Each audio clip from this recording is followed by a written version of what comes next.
இடம் வளரும் நேயர்களுக்கு வணக்கம். அரசியலில் எதிரியும் இல்லை, நண்பனும் இல்லை அப்படின்னு சொல்லி திமுகவை சேர்ந்த நாடாளுமன்ற உறுப்பினரான கனிமொழி சோமு அவர்கள் சொல்லியிருக்கிறத பார்க்க முடியுது. பாஜகவுடன் நெருக்கம் காட்டுகிறதா திமுக, என்ன ஆனது தீவிர பாஜக அப்படிங்கிற அந்த தலைப்புல தான் நம்ம பேச போறோம். ஏன்னா சமீப நாட்களா திமுகவுடைய நிலைப்பாடு அப்படிங்கிறது கொஞ்சம் பாஜக பிளஸ் சாஃப்டா சில விஷயங்கள் செய்யறாங்களோ அப்படிங்கிற ஒரு தாட் எல்லாருக்கும் இருக்கிறத பார்க்கும்போது, குறிப்பா காங்கிரஸ் தாவேகா பக்கம் நகர்ந்ததுக்கு அப்புறம் மூன்றாம் அணி அமைப்போம்னு சொல்லி அதுக்கான முயற்சியில இறங்கினாங்க. அது எந்த பலனும் இப்போ வரைக்கும் அளிக்கல அப்படிங்கிறது பார்க்க முடியுது. ஸோ அந்த மாதிரியான சூழல்ல பாஜக கூட பயணிக்கிறதுனால என்ன தப்பு அப்படிங்கிற ஒரு நிலைப்பாட்டுல திமுக நகர்கிறதோ அப்படிங்கிற ஒரு தோற்றம் எழ முடியறத பார்க்க முடியுது. ஸோ இதை பத்தி தான் நம்ம பேச போறோம். நான் உங்க ஹரிஷ் ஊடகத்துல பேசுகிறேன். பிரியகுரஞ்சன். வணக்கம் ஹரிஷ். ஃபர்ஸ்ட் நீ இன்ட்ரோ கொடுக்கறப்பவே அந்த பிரீஃபா சொன்னப்போ பாஜகவுடன் இணக்கமாக இருக்கிறது அப்படின்ற மாதிரி நீ பேசுற. என்ன தப்புன்றத நான் கேக்குறேன். இல்ல எனக்கு நான் தெரியாம கேக்குறேன். நானு என்ன தப்பு அதுல அப்படின்னு கேக்குறேன். நான் இன்கேஸ் என்ன தப்பு அப்படின்னா என்ன திமுக கட்சிக்காக நான் பேசல. ஒரு நானும் ஒரு சக ஊழியர்ன்றதுனால உங்க கூட ஒர்க் பண்றேன்றதுனால நான் தெரிஞ்சுக்க கேக்குறேன். இப்போ தேசிய கட்சியோட வந்துட்டு கூட்டணி வைக்கணும். திமுக பாஜக எதிர்ப்பு, பாஜக மீதான கடுமையான எதிர்ப்பு முன்னாடிட்டு வந்தது திமுக தான். மத்திய அரசு என்ன திட்டங்கள் கொண்டு வந்தாலும் அதெல்லாம் எதிர்க்கிறோம் அப்படின்னு சொல்லி நாடாளுமன்றத்துல கடுமையா எதிர்ப்பு குரல் எழுப்பினது இதே திமுக தான். அப்போ நீங்க இந்த எதிர்ப்பை காட்டாம கொஞ்சம் இணக்கமா போயிருந்தீங்கன்னா மத்திய அரசு கிட்ட தேவையான திட்டங்களை வாங்கியிருக்க முடியும், தேவையான நிதியை வசூலிச்சிட முடியும். ஆட்சி இல்லாத நேரத்துல நீங்க இப்ப இணக்கமா இருக்கிறதுனால என்ன சொல்ல வரீங்க அப்படிங்கறது தான் திமுக கேட்க வருகிற ஒரு கேள்வி. இல்ல இப்ப எனக்கு அதுதான் ஒண்ணு புரியல. இப்போ காங்கிரஸ் பிஜேபி இதுதான் நம்ம பாத்துட்டு இருக்கோம். தேசிய கட்சின்றப்ப நம்ம இதைதான் பாத்துட்டு இருக்கோம். இப்ப காங்கிரஸ் வந்துட்டு முதுகுல குத்திட்டு போயிட்டாங்கன்றதுதான் நான் சொல்லுவேன். நான் ஏன்னா அது ஜெயிச்சாங்க அப்படின்னோன்னா அடுத்த செகண்டே வந்துட்டு நம்மளுக்கு ஒரு இது இடம் கிடைச்சா போறோம் அப்படின்ற மாதிரி வந்துட்டு ஒரு அடைக்கலம் தேடி அவங்க போயிட்டாங்க. முடியாது. அது என்னன்னா 107 சீட்டு தாவைக்கா கிடைச்சிருக்கு. அதுக்கடுத்து பெரும்பான்மை அப்படின்னு அதுக்கடுத்து அதிக பெரும்பான்மை தொகுதிகள்ல ஜெயிச்ச கட்சின்னா திமுக. ஆனா திமுக ஆட்சி அமைக்கிறோம்னா அதிமுக உதவி தேவை. நம்ம அடுத்த டாபிக் வேற ஒரு டாபிக் தான் பேசுவோம். அதான் இல்ல அந்த டாபிக் பேசலாம். இல்ல இந்த பிஜேபியோட இணக்கம் மட்டும் நான் கிளாரிஃபை பண்ணிக்கிறேன். முடிவு சுயநல முடிவு இல்ல அப்படின்னு தான் நான் பாக்குறேன். அது சூழலுக்கு ஏற்ப மேற்கொண்டு ஆளுநர் குடியரசுத் தலைவர் ஆட்சி அமல்படுத்திடக் கூடாது, மறுதேர்தல் வந்துடக்கூடாது அப்படிங்கிற ஒரு எண்ணத்தை செய்யப்பட்ட மாதிரி நான் பாக்குறேன். ஒருவேளை மறுதேர்தல் நடந்திருந்தா யாருக்கு 107 சீட்டுங்கிறது 150 சீட்டா கூட ஆயிருக்கலாம் தாவேக்காவுக்கு. சொல்றதுக்கான வாய்ப்பு இல்லை. ஏன்னா அன்னைக்கு விஜய் மீதான எதிர்பார்ப்பு பெண்கள் கிட்ட அதிகம் இருந்தது, முதல் முறை வாக்காளர் கிட்ட அதிகம் இருந்தது. ரெண்டாவது அன்னைக்கு வாக்களிக்க முடியாம பல இளைஞர்கள் தன்னுடைய சமூக வலைதளத்துல இங்க கிளம்பாக்கத்துல இருந்து எங்களுக்கு போறதுக்கு பஸ் இல்லை அப்படின்னு சொல்லி கடுமையான குற்றச்சாட்டுகளை வீடியோவா பதிவு பண்ணிட்டு வந்துருந்தாங்க. எனக்கு தெரிஞ்ச நிறைய சினி ஸ்டார்ஸே எங்களுக்கு வாக்களிக்கிறதுக்கு உரிமை இல்லை அப்படின்னு சொல்லி அலோவ் பண்ண மாட்டேங்கிறாங்க அப்படின்னு சொல்லி வீடியோஸ் எல்லாம் போட்டிருந்தாங்க. ஸோ அப்படி இருக்கிறப்போ ஒருவேளை மறுதேர்தல் ஆளுநர் ஆட்சி அமல்படுத்தப்பட்டு மறுதேர்தல் வந்திருந்தா 150 சீட் வரைக்கும் தாவேக்க மூவ் ஆயிருக்கும் அப்படின்னு நினைக்கிறேன் நான். அந்த வகையில கிடைக்கிற வாய்ப்பை நம்ம ஏன் மிஸ் பண்ணிடணும்? நம்ம 60 வருஷமா ஆட்சியிலேயே பங்கு கிடைக்கவே இல்லை. கிடைக்கிற வாய்ப்பை நம்ம ஏன் மிஸ் பண்ணிடணும் அப்படின்னு நினைக்கிறாங்களோ அப்படின்னு நான் பாக்குறேன். ரெண்டாவது வல்லமை காங்கிரஸ் இருந்தது மூப்பனார் அவர்கள் பீரியட்ல. 89லயும் 89ல அவங்க தனியா களம் கண்ட மாதிரி 91ல தனியா களம் கண்டிருந்தாங்கன்னா அதிமுக இன்னைக்கு இருந்திருக்காரு. திமுக வர்சஸ் காங்கிரஸ் மூவ் ஆயிருக்கும். இல்லைன்னா அதிமுக இல்லாத ஒரு சூழல்ல காங்கிரஸ் ஆளுங்கட்சியோ எதிர்கட்சியோ அமர்ந்திருக்காங்க பாசிபிலிட்டி இருந்திருக்கும். மூப்பனார் அவர்கள் தலைமையில மூப்பனார் இருந்த வரைக்கும் மூப்பனாருக்கான செல்வாக்குங்கிறது அன்னைக்கு அதிக அளவில் இருந்தது. காங்கிரஸ் அன்னைக்கு 20% வாக்குகள் மேல இருந்தது. அதை படிப்படியா திமுக போய் காங்கிரஸ் அதிமுக போய் அவங்களா குறைச்சுக்கிட்டாங்க. இன்னைக்கு காங்கிரஸ் வளரணும்னு நினைக்கிறாங்க. அதுக்கான ஒரு பாசிபிலிட்டி திமுக அதிமுக தாண்டி நம்ம பார்க்கணும்னு நினைக்கிறாங்க. ரொம்ப நாள் அதை சொல்லிட்டு வரேன் நான். அதுக்கு வளரணும்னாக்கா நீங்க வளரணும் சொல்லிட்டு இருந்தேன். தலைமை மாத்திருக்காங்க. இப்போ புதிய தலைமை என்ன முடிவெடுக்க போறாங்கிறது வெயிட் பண்ணி தான் பார்க்கணும். இல்ல தட்ஸ் ஃபைன். இப்ப காங்கிரஸ் விலகி போயிட்டாங்க. இப்ப இவங்க கண்டிப்பா ஒரு கூட்டணி கட்சியோட தான் அடுத்த தேர்தல் சந்திக்க போறாங்க. அப்படி இருக்கும்போது ஒரு தேசிய கட்சின்றப்போ பாஜகவுடன் கூட்டணி வைத்தால் என்ன? இப்போ எதிர்த்தாங்கன்னு சொல்ற. ஆமா, காங்கிரஸ் கூட இருந்தாங்க, ஒரு கூட்டணி அந்த தார்மீகம் இருந்தது, அதனால எதிர்த்தாங்க. இன்னைக்கு காங்கிரஸ் கூட இல்ல, இவங்க விசிகா கூட இல்ல, யாருமே கூட இல்ல. அப்படி இருக்கும் போது நான் தன்னிச்சையா நான் எந்த முடிவு எடுத்தா உங்களுக்கு என்னன்னு கேக்குறேன் நான். காங்கிரஸ் கூட இருந்தப்பவே வந்து நீங்க பல மசோதாக்களை ஆதரிச்சிருக்காங்க திமுக. குறிப்பா சொல்ல போனோம்னா இஸ்லாமியர்களை டார்கெட் பண்ணக்கூடிய சில அமைப்புகள் உருவாக்கம் தொடர்பான மசோதாவை வந்து திமுக ஆதரிச்சாங்க. ஏன் ஆதரிச்சாங்கன்னு சொல்லி தடாரா உட்பட பலர் வந்து அதை கேள்வி எழுப்பிட்டு இருக்காங்க. இன்னைக்கும் அந்த கேள்வி எழுப்பிட்டு தான் இருக்காங்க. ஓகே. அவங்களுக்கு வந்து காங்கிரஸோட பயணிச்சப்போ அவங்க வந்து பாஜகவோட ஒரு மெல்லிய போக்கை தான் கடைபிடிச்சிட்டு இருந்தாங்க தவிர, சொல்றது இங்க போராட்டம் பண்றது நாங்க வந்து பாஜக எதிர்ப்பு போராட்டம் பண்ணிட்டு இருந்தாங்க. காரணம் காங்கிரஸ் இல்லைன்னா மைனாரிட்டி ஓட்டு வராது. காங்கிரஸ் இருந்ததுனால மைனாரிட்டி அபீஸ் பண்ணணும் பண்ணிட்டு இருந்தாங்க. இப்ப காங்கிரஸ் இல்லைங்கிறதுனால அது தவிர்க்கிறாங்களோ, அந்த மைனாரிட்டி ஓட்டுகள் நம்மளுக்கு தேவையில்லைங்கிற முடிவுக்கு வந்துட்டாங்களோ அப்படின்னு தோணுது. ஓகே. இப்போ இன்னைக்கு வந்துட்டு நாம பேசுறது அந்த பரபரப்பா பேசப்பட்ட ஒரு விஷயம் என்ன அப்படின்னாக்கா, அரசியல் எதிரி நண்பர் என யாரும் கிடையாது அப்படின்னு கனிமொழி சோமு அவங்க சொல்லியிருக்காங்க. அப்படின்னா வந்துட்டு திமுக பாஜகவோட நெருக்கம் காட்டுதா, திமுகவோட தீவிர பாஜக எதிர்ப்பு என்ன ஆச்சு அப்படின்ற கேள்விங்க தான் நீங்க கேக்குறீங்க. அதுல தப்பு இல்ல. ஆனா ஒரு அரசியல் கட்சியோட நிலைப்பாட்டை ஒரு தனி வாசகத்தை வச்சு நீங்க முடிவு பண்ணிட முடியுமான்றதுதான் கேள்வி. அதுதான் நாம இன்னைக்கு பாக்குற விஷயம். முதல் கேள்வி கேட்கிறேன், நிரந்தர நண்பரும் இல்லை எதிரியும் இல்லை, இது திமுகவோட கண்டுபிடிப்பா? இது இல்ல. இந்த வாசகம் இந்திய அரசியல்ல பல ஆண்டுகளாக பயன்படுத்தப்பட்டு வருது. தமிழகத்துல கூட பல்வேறு கட்சி தலைவர்கள் வெவ்வேறு காலகட்டங்கள்ல இந்த கருத்தை சொல்லியிருக்காங்க. இப்போ ஃபார் எக்ஸாம்பிள் சொல்லணும்னாக்கா 2025ல பன்னீர்செல்வம் அவர்கள் கூட இந்த விஷயத்த சொல்றாரு. இந்த இதுவ சொல்றாரு, அரசியல்ல நிரந்தர நண்பர் இல்ல எதிரியும் இல்லன்னு. ஓகே ஓகே, அதான் அது இல்லன்றத ப்ரூவ் பண்ணிட்டாரு. 2025ல விஜயும் இதே போன்ற ஒரு கருத்தை தான் சொன்னாரு. அப்படின்னா அப்ப வந்துட்டு பன்னீர்செல்வம் பாஜகவுடன் கூட்டணி வச்சதா அந்த வாசகம் உண்மை ஆயிடுமா, இல்ல விஜய் சொன்னா அது கொள்கை மாற்றம் ஆயிடுமா? கனிமொழி சோமு சொன்னா மட்டும் திமுக பாஜகவுடன் ரகசிய கூட்டணின்றது எப்படி நியாயம்ன்றது ஆதரவாளராக பார்க்கப்பட்டாரு. மைத்ரேயன் அவர்கள் வந்து இதே திமுக RSS கொள்கையுடைய தலைவர்னு விமர்சனம் பண்ணாங்க.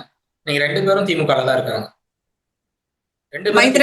மைத்ரேயன் ஒரு திமுக தான் இருக்காரா? கன்ஃபார்ம்டா? ஆமா. இல்ல நேத்து நான் அவர் வேற ஏதோ கட்சியோட இது போட்டிருந்த மாதிரி.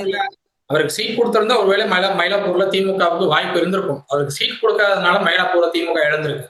நீங்க வந்து எங்க யாருக்கு சீட் கொடுக்கணும்னு பார்த்து கொடுக்கணும். சம்பந்தமே இல்லாம இவர் பரிந்துரைக்கிறார் அவர் பரிந்துரைக்கிறாருன்னு இஷ்டத்துக்கு சீட்டை தூக்கி கொடுத்தீங்கன்னா தோல்விதான் வரும். இல்ல மைத்ரேயன் அவர்கள் செக் பண்ணிக்கோ, அவர் இல்லன்னு நினைக்கிறேன். அவர் வந்துட்டு வேற கட்சி போயிட்டாருன்னு நினைக்கிறேன் நான் 2 நாள்ல. ஓகே. சோ இது ஒரு அரசியல் பழமொழியை எடுத்துட்டு ஒரு கட்சியோட முழு அரசியல் நிலைப்பாட்டை தீர்மானிக்கிறது ஒரு சரியான அரசியல் ஆய்வு இல்ல அப்படின்றதுதான். இதுல என்ன இதுன்றத நான் கொஞ்சம் சொல்றேன். அரசியல்ல 3 விஷயம் இருக்கு ஹரிஷ். ஒண்ணு எதிர்கட்சியோட பேசுறது, 2வது ஒரு குறிப்பிட்ட பிரச்சனையில ஒரே நிலைப்பாட்டுல இருப்பது, 3வது தேர்தல் கூட்டணி அமைப்பது. இந்த 3மே ஒண்ணு கிடையாது, வேற வேற. இப்ப ஃபார் எக்ஸாம்பிள் மத்திய அரசோட ஒரு திட்டத்தை பத்தி ஒரு மாநில அமைச்சர் மத்திய அமைச்சரை சந்திக்கிறார் அப்படின்றது வேற. அதனால அந்த மாநில அரசு அந்த கட்சியோட கூட்டணி வச்சுக்கிட்டு தான் அர்த்தம் கிடையாது. ஒரு எதிர்கட்சி தலைவர் கூட ஒரு ஆளும் கட்சி தலைவர் ஒரே மேடையில நிக்கிறாரு அப்படின்னா அது வேற.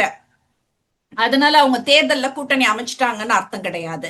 அரசியல்ன்றது வந்துட்டு பேச்சுவார்த்தையும் கூடன்னு வச்சுக்கலாம். கூட்டாட்சி அரசியல்ல மாநிலத்தோட உரிமைக்காக மத்திய அரசோட பேச வேண்டிய கட்டாயம் இருக்கு அப்படின்றதுதான். இத கூட்டணின்னு அழைக்கிறது எனக்கு அவ்வளவு சரியா தோணல அப்படின்றது ரொம்ப மிகைப்படுத்தப்படுது. அப்படின்ற இடத்துல நகருது அப்படின்னா 2001 குஜராத் கலவரத்தின் போது மோடி நல்லவர், மோடியை வந்து மக்கள் பாராட்டக்கூடிய ஒரு தலைவர்னு கருணாநிதி அவர்கள் வந்து அறிக்கையை வெளியிட்டிருந்தார். வெளியிட்ட அடுத்த சில நாட்கள்ல வந்து மத்திய அமைச்சரவையில வந்து அவங்களுக்கு முக்கியத்துவம் கொடுக்கப்பட்டுச்சு. ரொம்ப அதீத முக்கியத்துவம் கொடுக்கப்பட்டுச்சு. துரசலிமாறன் அவர்கள் மறைவு வரை அவர் அமைச்சரவையில தான் இருந்தாரு. மத்திய பாஜக அரசு வந்து திமுக என்னெல்லாம் சொல்லிச்சோ அதெல்லாம் செஞ்சாங்க.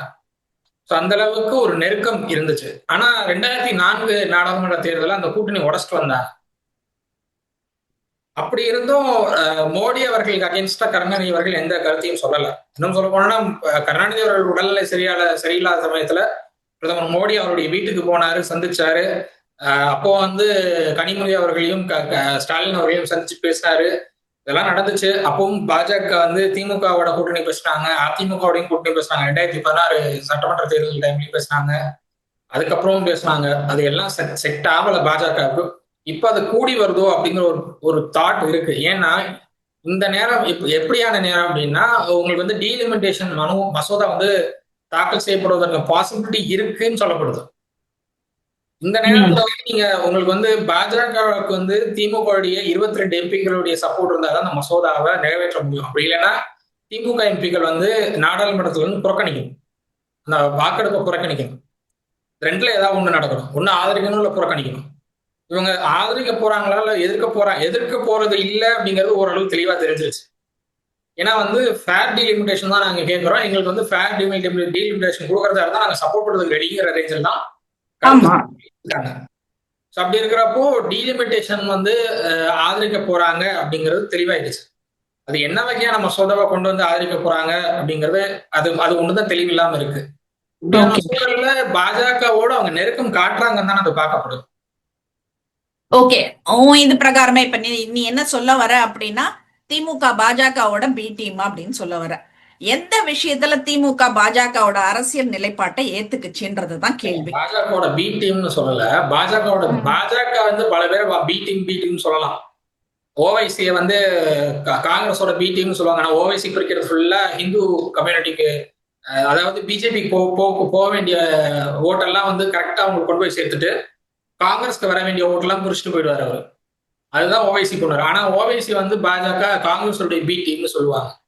பி டீம் திமுக பி டீம் சொல்லல. திமுக பாஜக கூட்டணியில அலையாவரியா விருந்தாளியா போகுதோ அப்படின்னு தான் நான் சொல்றேன். இல்ல அதான் சொல்றேன், முக்கிய பிரச்சனைகள் எல்லாம் எவ்வளவு விஷயங்கள் அவங்க எதிர்த்திருக்காங்க. ஒரு மொழி கொள்கை, மாநில உரிமைகள், நிதி பகிர்வு, ஆளுநர் அதிகாரம், இந்த தொகுதி மறுவரை. மொழி கொள்கைங்கிறீங்க. மொழி கொள்கை திமுக கடைபிடிக்கப்படுதா? இல்லன்னு சொல்றீங்களா? தலைமை குடும்பத்தை சேர்ந்தவர்கள் நடத்துற அரசு அந்த பள்ளிகள்ல வந்து மும்மொழி கொள்கை தான் இருக்கு.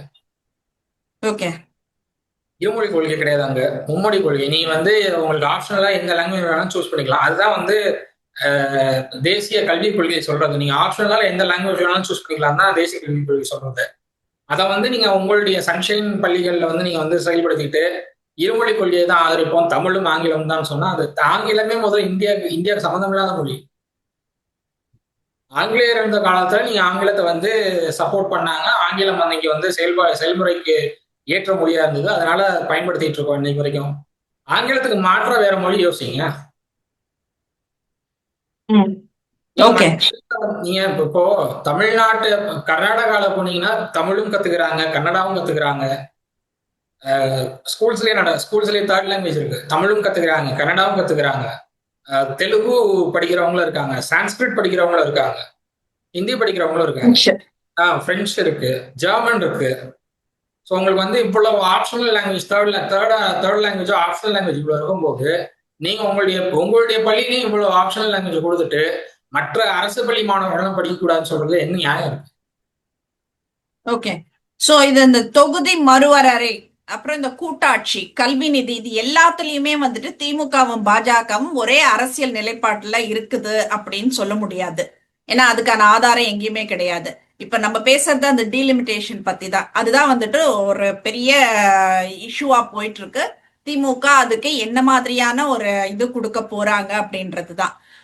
அதை வந்து கொடுக்கறப்போ இப்போ இங்க சட்டமன்றத்துல கூட என்ன பண்ண போறீங்கன்னாக்கா அவங்க கட்சி அவங்க பண்ணிட்டு போறாங்க, நீங்க ஏன் குதிக்கிறீங்கன்றதுதான் நான் கேட்கிறேன் நானு. இப்ப நம்ம கனிமொழி சோமுன்னு வரப்போ 2022லயே வந்துட்டு நாடாளுமன்றத்துல மக்கள் தொகையை அடிப்படையா கொண்ட ஒரு தொகுதி மறுவரையும் நிதி பகிர்வும் வந்துட்டு தென் மாநிலங்களுக்கு அநியாயமா இருக்கலாம் அப்படின்னுட்டுன்னு வாதிட்டவங்க வந்து. சோ அப்படி இருக்கும்போது அவங்க ஒரு வார்த்தை சொல்லிட்டாங்கன்றது அதை திசை திருப்புறது அவ்வளவு நல்ல விஷயம் கிடையாதுன்றதுதான். ஏன்னா தமிழ்நாடு அந்த குடும்ப கட்டுப்பாட்டை வெற்றிகரமாக செயல்படுத்தியதற்கான ஒரு அரசியல் ரீதியா தண்டிக்கப்படக்கூடாது அப்படின்னுட்டுன்னா அவங்க ரொம்ப ஸ்ட்ராங்கா அந்த இடத்துல பேசியிருக்காங்க. 2026லயும் பெண்கள் இடஒதுக்கீடு மற்றும் இந்த டீலிமிட்டேஷன் தொடர்பா கனிமொழி சோமும் மத்திய அரசை கடுமையா விமர்சிச்சிருக்காங்க. பெண்கள் இடஒதுக்கீட்டை தொகுதி மறுவரையோட இணைப்பது பெண்களோட உரிமைய அரசியல் ரீதியா பயன்படுத்துவதா அவங்க குற்றம் சாட்டியிருக்காங்க. அப்படி இருக்க திமுக பாஜகவுடன் ரகசியமா சேர்ந்துச்சு அப்படின்னு சொல்றதுக்கு முன்னாடி திமுக எந்த முக்கிய முக்கிய ஒரு இதுவும் வந்துட்டு பாஜக கொள்கையை ஏத்துக்கிட்டது இல்ல அப்படின்றதுதான் நாங்க சொல்ல வரோம்.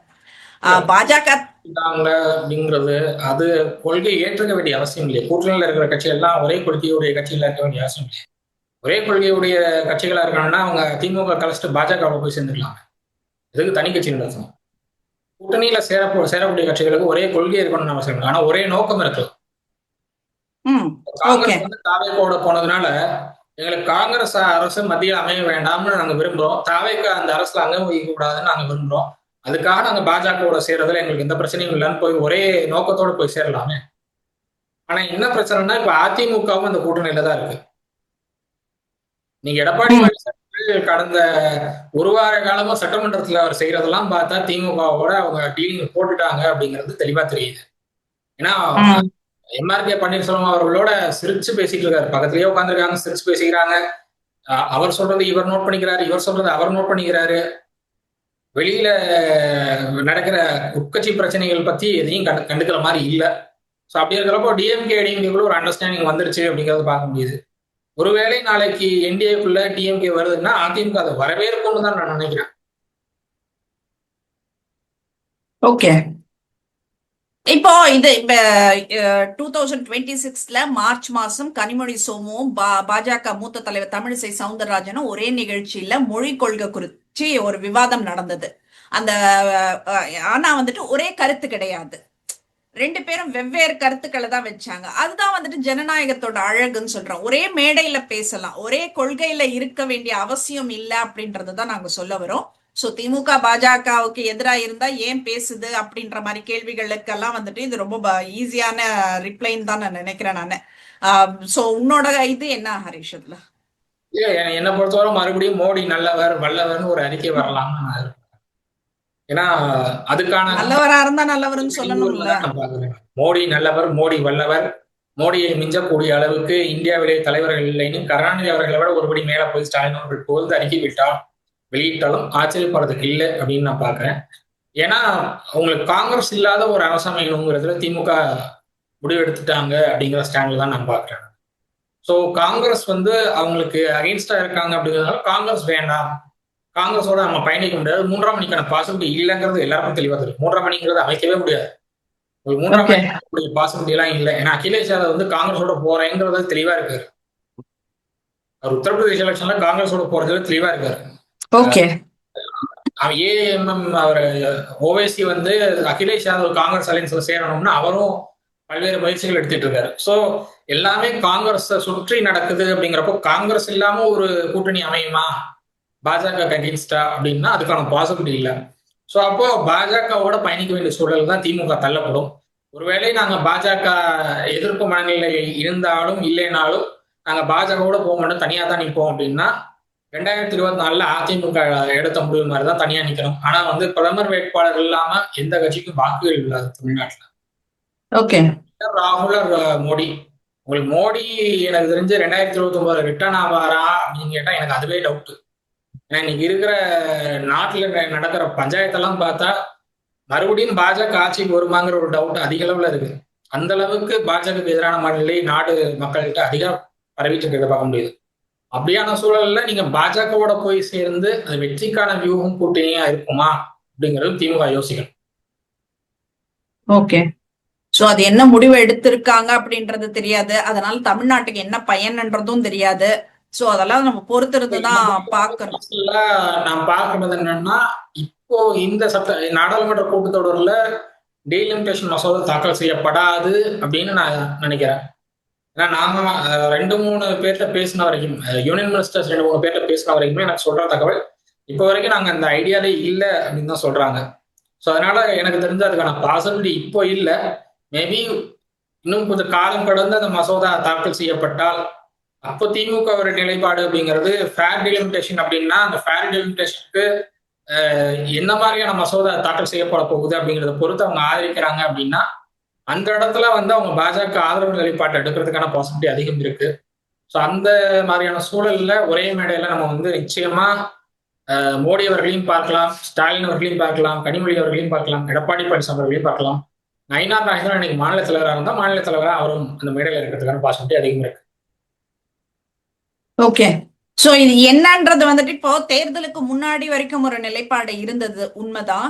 தேர்தலுக்கு அப்புறம் என்ன நடக்க இப்ப இந்த தேர்தலுக்கு அப்புறம் வந்துட்டு இப்ப இந்த 90 நாட்கள் அது எப்படி இருந்தது அப்படின்றது வந்துட்டு எல்லாருக்குமே தெரிஞ்ச ஒரு விஷயம்.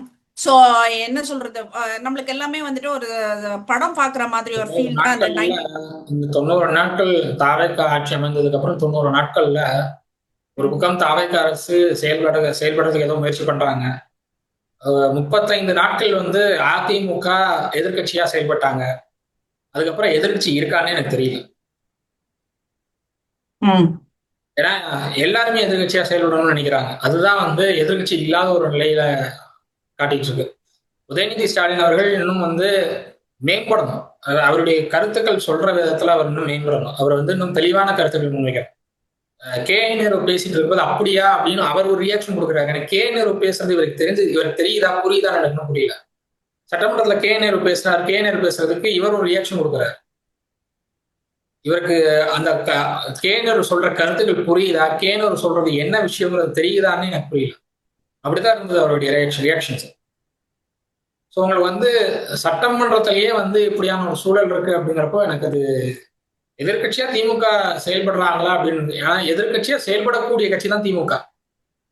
ஆளுங்கட்சியா சிறப்பா செயல்படுறதை விட எதிர்க்கட்சியா சிறப்பா செயல்படுற கட்சி தான் திமுக. ஆனா நீங்க எதிர்க்கட்சியா செயல்படுற மாதிரி எனக்கு தெரியல. அதிமுக அந்த இடத்த ஃபில் பண்ணணும்னு நினைக்கிறாங்க. ஆனா அதிமுகக்குள்ள நடக்கிற உட்கட்சி பிரச்சனைகள் அதிமுகவும் செயல்பட விடாத ஒரு சூழல் தருது. இன்னைக்கு எதிர்க்கட்சி இல்லாத சூழல் தான் நான் பாக்குறேன். ஆனா இன்னைக்கு வந்துட்டு ஒரு சமூக ஊடக அரசியல்ல ஒரு ஆபத்து இருக்கு. ஒரு ஒரு சென்டென்ஸ், ஒரு போட்டோகிராஃப், ஒரு ஹேண்ட்ஷேக், ஒரு மீட்டிங், இதுல இருந்து ஒரு முழு அரசியல் கதையே உருவாக்கப்படுது. ஆனா அரசியல்ன்றது அப்படி புரிஞ்சுக்கிற விஷயம் கிடையாது. ஒரு அரசியல் கட்சியை மதிப்பிட வேணும்னா அதோட தேர்தல் அறிக்கையை பார்க்கணும், அதோட நாடாளுமன்ற வாக்குகளை பார்க்கணும், அது சட்டமன்ற நிலைப்பாடுகளை பார்க்கணும், அதோட கூட்டணி ஒப்பந்தங்களை பார்க்கணும், அதோட கொள்கை மாற்றங்களை பார்க்கணும். அதுக்கப்புறம் தான் தீர்ப்பு சொல்ல முடியும். ஆனா இப்ப வந்துட்டு ஜஸ்ட் என்னமோ சினிமா வர மாதிரி, சினிமா கூட கிடையாது, சினிமா ஆச்சு 3 மணி நேரம் ரீல்ஸ் மாதிரி போயிட்டு இருக்கு. எங்களுக்கு ஒவ்வொரு இதுவுமே ரீல்ஸ் மாதிரி போயிட்டு இருக்கு. சோ அது என்ன திமுக கொள்கை இல்லையா? திமுக கொள்கை நம்ம யார் ஆட்சி புரியுறாங்களோ அவங்கள பத்தி தான் பேசுறோம். எதிர்கட்சியா வந்துட்டு இவங்க செயல்பட்டு இருக்காங்க, அது வேற விஷயம். அது நம்ம பேசுறது வந்துட்டு நம்ம ரீல்ஸ் ஆட்சி நாங்க பாத்துட்டு இருக்கோம் நாங்க. அதனால வந்துட்டு எங்களுக்கு அரசியல்ல இது தான்றத வந்துட்டு மக்கள் தவறா புரிஞ்சுக்க போறாங்கன்றது. விமர்சிக்கப்பட்டு வந்த கீர்த்தனா அவர்கள் கடந்த 1 மாத காலமா ரீல்ஸ் பெருசா இல்ல. இவ்வளோ பெரிய சாதனை, 1 மாசம் ரீல்ஸ் போடலன்றத வந்துட்டு நீங்க வந்துட்டு ஒரு இது உட்காந்து கான்வர்சேஷன்ல உட்காந்து நீங்க பேசுறீங்கன்னா எவ்வளவு பெரிய சாதனை தாவேக்கா பண்ணிருக்குன்றத பாத்துக்கோ ஹரிஷ். ரியலி இதுதான் வந்துட்டு எனக்கு எரிச்சல் ஆகுது. நீங்க ரீல்ஸ் வந்துட்டு ஒரு பெருமையான விஷயமா பேசுறீங்க. கீர்த்தனா 1 மாசமா போடலன்றது விஷயமா? இன்னைக்கு இருக்கிற சூழல ரீல்ஸ் போடுறதுங்கிறது பெருமையா பார்க்கறாங்க ஜென்சி கிட்ஸ். கொரோனாக்கு அப்புறம் நிறைய மாற்றங்கள் நடந்திருக்கு. நம்ம வந்து அப்டேட் ஆகிக்கணும். நம்ம அதுக்கேற்றபடி அப்டேட் ஆகிக்கணும். நம்ம அதுக்கேற்றபடி அப்டேட் ஆகாதனாலதான் வந்து திமுக மதிமுக தோற்றுருக்கு இன்னைக்கு. கொரோனாக்கு அப்புறம் ஜென்சி கிட்ஸோட மனநிலை என்ன, அவங்க எப்படி செயல்படுறாங்க, அவங்களுடைய சோசியல் மீடியா ஆக்டிவிட்டிஸ் என்ன, அவங்களுடைய எண்ணம் என்ன, அவங்க யாருக்கு ஓட் பண்ண போறாங்க, என்ன மாதிரி மைண்ட் செட்ல இருக்காங்க, எதுக்குமே அப்டேட் ஆகாதனால திமுக அதிமுக தோற்றுருக்கு இன்னைக்கு. அப்டேட் ஆயிருந்தா ஏதாவது ஒரு கட்சியாவது 100 சீட்டு கிட்ட வந்திருக்கும். 2 பேரும் அப்டேட் ஆகும். 2 பேரும் வந்து பழைய ஒரு புகைப்படத்தை வச்சு ஒரு இன்னைக்கு வந்து ஜென்சி கிட்ஸ்க்கு வந்து ரீல்ஸ் போடுறதுங்கிறது ஒரு ஹாபி ஆயிடுச்சு. ஒரு நாளைக்கு 5 ரீல்ஸ் 6 ரீல்ஸ் போடுறாங்க. டிராஃப்ட் பண்ணி வச்சிருக்காங்க. டிராஃப்ட் பண்ணி வச்சுக்கிட்டு காலேஜ்ல இருக்கிற ஸ்டூடெண்ட்ஸ் காலேஜ்ல இருக்கும்போது டிராஃப்ட் பண்ணி வச்சுக்கிட்டு ரீல்ஸ் பத்தி பேசுறேன். நான் சட்டமன்றத்துல ஷூட்டிங் நடத்துறாங்கன்றத பத்தி பேசிட்டு இருக்கேன். நான் நிறைய வித்தியாசம் இருக்கு. சட்டமன்றத்துல ஷூட்டிங்லாம் நடக்கல, நேரலை நடந்துட்டு இருக்கு. சட்டமன்ற நிகழ்வுகள் நேரலையில போயிட்டு இருக்கு. யார் என்ன பேசுறாங்கன்னு எல்லாரும் மக்கள் பார்த்துட்டு தான் இருக்கு. இன்னும் சொல்ல போனோம்னா கடந்த தாவேக்கா அரசு அமைந்த இந்த 90 நாட்கள்ல அவங்க சட்டமன்ற கூட்டத்தில் நடத்தின அத்தனை நிகழ்வுகளும் நேரலையில் செய்யப்பட்டிருக்கு. அத்தனை நேரலை நிகழ்வுகளும் 60,000க்கும் மேற்பட்ட வியூஸ் போயிருக்கு. இது வரைக்கும் 60,000 வியூஸ் போனதே கிடையாது எந்த நிகழ்வும். திமுக ஆட்சியில இருந்து அந்த நேரலையை கொண்டு வரப்பட்டது. அந்த வியூஸும் லைக்ஸும் வச்சுதான் நீங்க ஆட்சிக்கே வந்தீங்க. அந்த வியூஸும் லைக்ஸும் நீங்க போடுறதுல ஒன்னும் ஒரு அப்படி கிடையாது. நான் வந்து எனக்கு தெரிஞ்ச 2-3 பேருக்கு நான் கேட்கிறப்போ அவங்க என்ன சொல்றாங்க, ஒரு லேடி சொல்றாங்க, எங்க அம்மாவுக்கு வயசு 80 ஆச்சு, அவங்க பேப்பரும் டிவி நியூஸ் தான் பார்ப்பாங்க, எனக்கு உட்காந்து சட்டமன்ற நேரில் உட்காந்து பார்த்துட்டு இருக்காங்க, கேட்டா விஜய் இருக்கான், விஜய் பாக்குறதுக்காக நான் உட்கார்றேன். ஆஹ் அது அவ்வளவுதான் அந்த மேட்டர், விஜய்ங்கிற அவ்வளவுதான். ஃபேக்டர் அவ்வளவுதான், விஜய்ங்கிற நீயே சொல்லி ஃபேக்டர் முடிச்சிட்ட ஹரிஷ். அவ்வளவுதான், ஒரு நடிகனை விஜய்ங்கிற ஃபேக்டர் பாக்குறதுக்காக என்ன பண்ணிருப்பான்? உட்கார்ந்துருக்காங்க. விஜய்ங்கிற ஃபேக்டர் என்ன பண்ணிருக்குன்னு பாக்கணும்ல. விஜய்ங்கிற ஃபேக்டர் சட்டமன்றத்தையே நம்ம பார்க்காத எதனா சட்டமன்றத்துல பேசினா தானேப்பா நம்ம பாட்டு அமைதியா இப்படி உட்கார்றதுக்கு அவங்க பாத்துட்டு போறாங்க. என்ன ஹரிஷ் இதெல்லாம் ஒரு இது, நம்ம எதனா பேசணும், அதை பார்த்தாங்க. ஓ விஜய் இப்படி பேசிட்டாரு அப்படின்னு சொல்லலாம் அப்படின்னாக்க கிடையாது. நீ என்ன பண்ற, பேசுற ஒரு நாள் கூட என்ன ஒரு சினிமா டைலாக் சொல்ற மாதிரி என்ன முன்ன பின்ன பேப்பரை படிச்ச, இதெல்லாம் நாகரீகம் கிடையாது, அரசியல் நாகரீகம் கிடையாது. இது சினிமால நீங்க ஒரு வில்லனை பார்த்து பேசுற ஸ்கிரிப்ட் இது. இத நீங்க வந்துட்டு சட்டமன்றத்துல உட்காந்து ஒரு எதிர்கட்சி தலைவரை பார்த்து நீங்க பேப்பர், அவங்க முரசொலி நடத்துறவங்கப்பா, அவங்கள பார்த்து நீங்க பேப்பர் படிச்சிருக்கீங்களா முன்ன பின்னனாக்கா? இதெல்லாம் ஒரு அர்த்தமா? நீங்க எந்த பேப்பர் படிச்சிருக்கீங்க? இன்னைக்கு பேப்பர் திறந்தாலே சின்ன குழந்தைங்க எல்லாம் வந்துட்டு காணாம போகுது, கற்பழிப்பு, வயசான பாட்டி கற்பழிப்பு, இப்படிதான் போயிட்டு இருக்கு. எங்க பாரு தாவேகா நிர்வாகி கைது. இப்ப வந்துட்டு இன்னைக்கு நியூஸ், ஒருத்தரை வந்துட்டு இதுல கட்சியில இருந்து நீக்கிட்டாங்களா, அவங்க மனைவிக்கு அதே பொறுப்பை கொடுத்துருக்காங்களாமா. இதுதான் நடந்துட்டு இருக்கு, இதுதான் பேப்பர்ல வருது, இதுதான் நாங்க படிக்கிறோம்.